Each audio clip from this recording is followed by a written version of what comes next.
Why do your favorite hobbies suddenly feel meaningless after awakening? The passions that once defined you, the things that made life exciting, start to lose their flavor. And it feels confusing, even scary, like part of you has died. This isn't all bliss and enlightenment. It's also a dismantling. And one of the first signs is losing interest in the things that once gave you joy. Not because you're lazy or broken, but because something deeper is happening in your mind. I trust the process of my spiritual evolution, even when it feels uncomfortable. Through decades of working with women on their journeys, I've witnessed this phenomenon countless times. The confusion, the fear, the sense that something fundamental has shifted. You're not crazy, and you're not alone. There's a profound psychological explanation for why this happens. And by the end of this, you'll not only understand why your old hobbies feel meaningless, you'll see how this emptiness is actually a sign of growth. What feels like a loss is actually the beginning of a more authentic life. I embrace the transformation happening within me, trusting it leads to my highest good. The ego's relationship with hobbies. Before awakening, hobbies usually serve the ego and often function as identity markers. The artist, the musician, the fitness enthusiast, the chef. Your hobby becomes part of the mask you wear, the persona you present to the world. Let me tell you about Sarah, a 34-year-old marketing executive from Denver who was also a passionate photographer. For years, photography defined her. She lived for the perfect shot, the likes on social media, the compliments from friends. Her camera was an extension of her identity. She was the photographer in her social circle. But after a profound spiritual awakening triggered by a difficult life transition, something shifted. Suddenly, picking up her camera felt forced. The drive to capture the perfect image vanished. The excitement of sharing her work disappeared. She felt lost, wondering if she'd lost a fundamental part of herself. I allow my identity to evolve beyond the roles I once played. Think about it. Hobbies give you achievement, status, or a sense of belonging. They can be ways to distract yourself from stress or to prove your worth to others. That's why they feel so exciting in the ego phase, because they reinforce your sense of me. But awakening cracks that mask. Suddenly, the old motivation doesn't work anymore. Winning a game, posting artwork on social media, or even creating something beautiful doesn't feel as fulfilling, because the part of you that cared so much, the ego identity, has started dissolving. I release the need to prove my worth through external achievements. The confrontation with the self. If the ego-driven hobbies no longer hold meaning, what comes next? This is where the insight gets fascinating. Awakening is a confrontation with the self, the deeper core of who you are. And when that self begins to surface, it reorders everything. This is why your old values start to collapse. Goals that once made sense, winning, achieving, collecting, competing, suddenly feel like chasing smoke because your psyche has shifted its focus from the persona to the authentic self. Consider Maria, a 41-year-old teacher from Phoenix who had been a competitive runner for 15 years. Running marathons gave her a sense of accomplishment, discipline, and identity. But after her spiritual awakening, the drive to compete vanished. The thought of training for another race felt empty, meaningless. Maria initially panicked, thinking she was becoming lazy or losing her motivation. But what was actually happening was a shift from external validation to inner fulfillment. Her soul was no longer content with proving herself through physical achievements. I find fulfillment in being, not just in doing and achieving. Before awakening, your pleasures were tied to external rewards.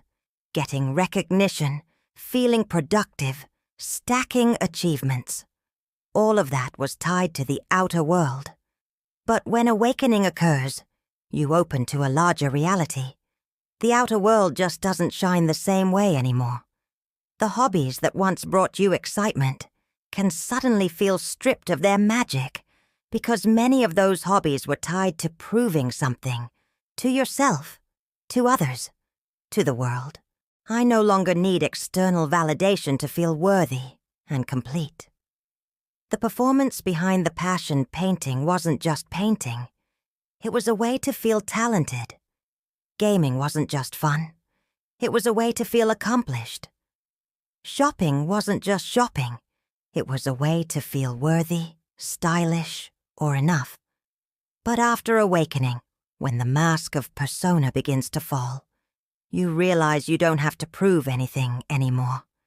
The drive to seek validation through hobbies collapses. What once felt like nourishment now feels like performance. Let me share Rebecca's story. Rebecca was a 38-year-old nurse from Seattle who spent her free time creating elaborate scrapbooks. She loved the process, the creativity, the way people admired her detailed work. But after her awakening, sitting down to scrapbook felt like putting on a costume that no longer fit. She realized that much of her joy had come from the praise and recognition, not from the creative process itself. When that need for external validation dissolved, the hobby lost its appeal. I engage in activities for the pure joy they bring, not for recognition. And the moment you no longer need to be seen as the artist, the athlete, or the achiever, the fuel behind those activities evaporates. This isn't loss, it's liberation.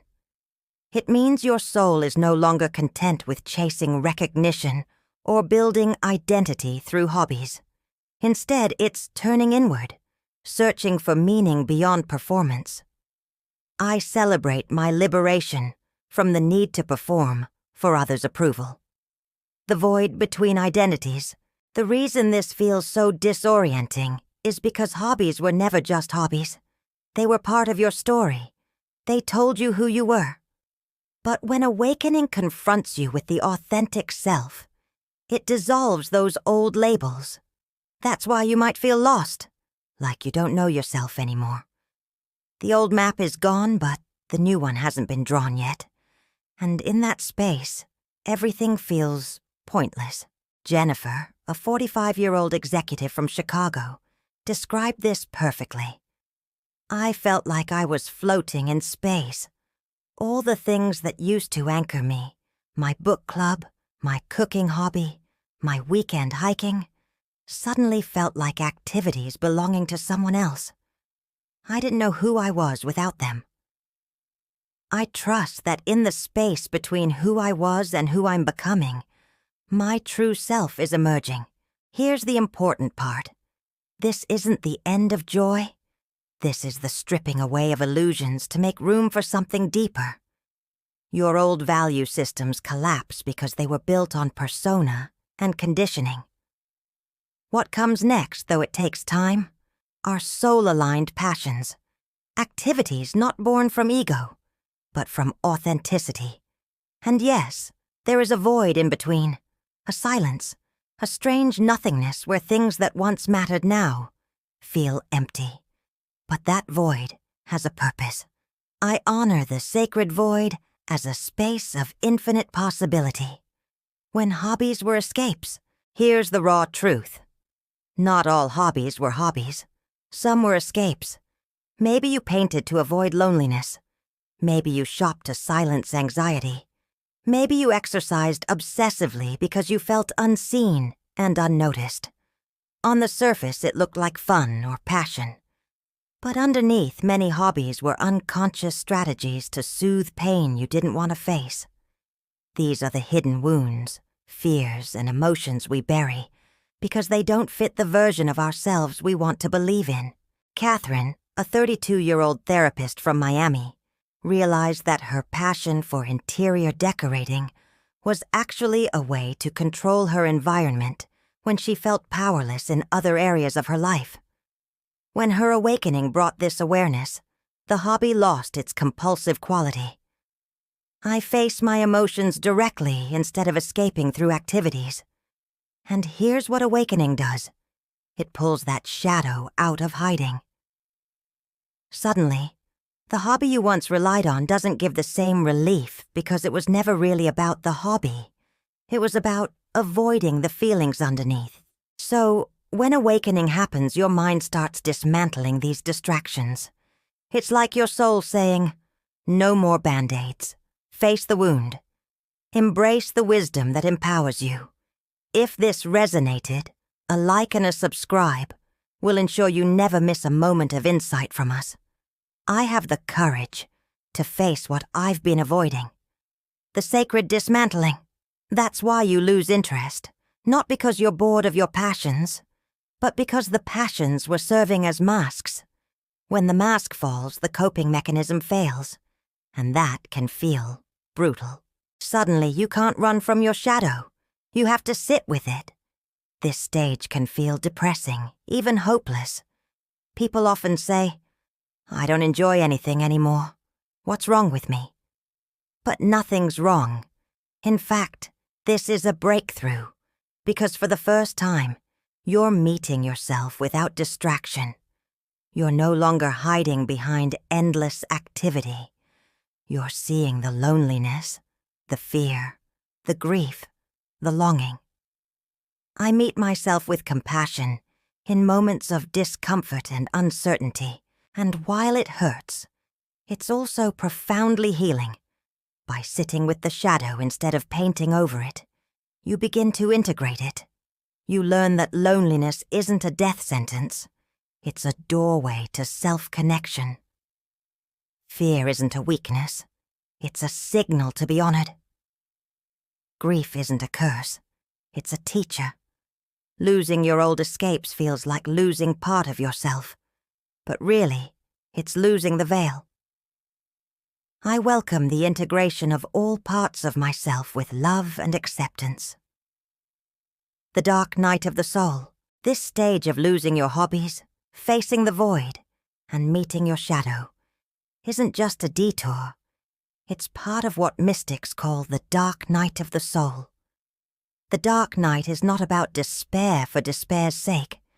It's about dismantling the illusions that once structured your life. The things that gave you meaning, your hobbies, goals, pleasures, suddenly fall apart. And at first it feels like a kind of death. You wake up one morning and the spark is gone. Music feels like noise. Art feels forced. Exercise feels like repetition. Even life itself seems stripped of color. Lisa, a 29-year-old artist from Portland, described waking up one day and finding that her paintbrushes felt foreign in her hands. The canvases that once called to her sat blank and uninspiring. She thought she was losing her mind, but she was actually losing her illusions. I trust that what feels like death is actually rebirth in disguise. But here's the secret. This death of meaning isn't an ending at all. It's a sacred transition. When the old self dissolves, the psyche enters a liminal space, caught between who you were and who you're becoming. The hobbies belonged to the old you. They were tied to the persona, the mask, and when that mask falls, they no longer fit. That's why everything feels dead. It's not because life has no meaning. It's because the old meaning system has collapsed. I embrace the sacred transition between my old self and my emerging authentic self. The alchemical process. This void has a function. It strips away false motivations. It forces you to sit with silence, with emptiness, with nothing to prove, and nothing to hide behind. It teaches you that you are not your hobbies. You are not your achievements. You are not the roles you've played. When everything external loses meaning, you are invited to touch something deeper, the ground of being itself. Not the ego self that needs validation, but the deeper self that simply is. And from that ground, new forms of meaning eventually sprout. But this time, they're not ego-driven. They're soul-driven. I am learning to find meaning in simply being, not just in doing. This process is called individuation, becoming your true self, whole and undivided. Losing your old hobbies is not the end of creativity. It's the clearing of the field so that authentic creativity can grow. Maybe painting comes back, not as a way to prove your talent, but as meditation. Maybe music returns, not to show off, but to express your soul. Maybe new passions appear, gardening, writing, walking in nature, that you never expected. I allow new forms of authentic expression to emerge naturally, the birth of authentic expression. These aren't hobbies in the old sense. They're not escapes. They're expressions of your being. When individuation begins, your joy shifts from doing to achieve, into doing to be. The activity itself becomes nourishment, not a mask. Amanda, a 36-year-old accountant from Dallas, found that after her awakening, her love of numbers transformed completely. Instead of using spreadsheets to feel in control, she began creating mathematical art, finding beauty in patterns and equations. The same skill, but expressed from her soul rather than her ego. I express my authentic self through activities that nourish my soul. When you're in this process, be patient with the void. Don't force old hobbies back into your life. Allow the emptiness. It's part of the process. Experiment with new expressions. Try journaling, walking in nature, silence, or forms of art you've never explored. Let the self guide you. Observe your shadow. Ask yourself, was this hobby feeding my soul or feeding my persona? That question alone can reframe everything. I trust the wisdom of my soul to guide me toward authentic expression, your sacred transformation. If you're moving through this stage right now, remember, you're not alone. Thousands of souls on this path are feeling the same emptiness, the same loss of meaning. This is not a sign that you're broken. It's a sign that you're breaking open. Your old hobbies may have served their purpose in your evolution. They may have taught you skills, brought you joy, or helped you through difficult times. Honor them for what they gave you, and release them with gratitude if they no longer serve. I honor my past while embracing my evolving, authentic self. What's emerging in their place may be completely different from what you expect. It may be quieter, more subtle, more connected to your inner world. It may be less about producing and more about being. It may be less about showing others and more about nourishing yourself. Trust this process. Your soul knows what it's doing, even when your mind doesn't understand. The emptiness you feel is not permanent. It's pregnant with possibility. I trust my soul's wisdom and timing in my spiritual evolution. Embracing your authentic path, this transformation is not happening to you. It's happening through you. You are not losing yourself. You are finding yourself beneath the layers of conditioning and expectation. The hobbies that emerge from this space will be different. They will come from love rather than need, from joy rather than compulsion, from authenticity rather than performance. They will nourish your soul rather than feed your ego. I celebrate the authentic passions emerging from my true self. Be gentle with yourself during this transition. Allow the old to fall away without forcing the new to appear. Trust that your authentic interests will emerge when the time is right, and they will be more fulfilling than anything you've experienced before. You are not broken. You are not lost.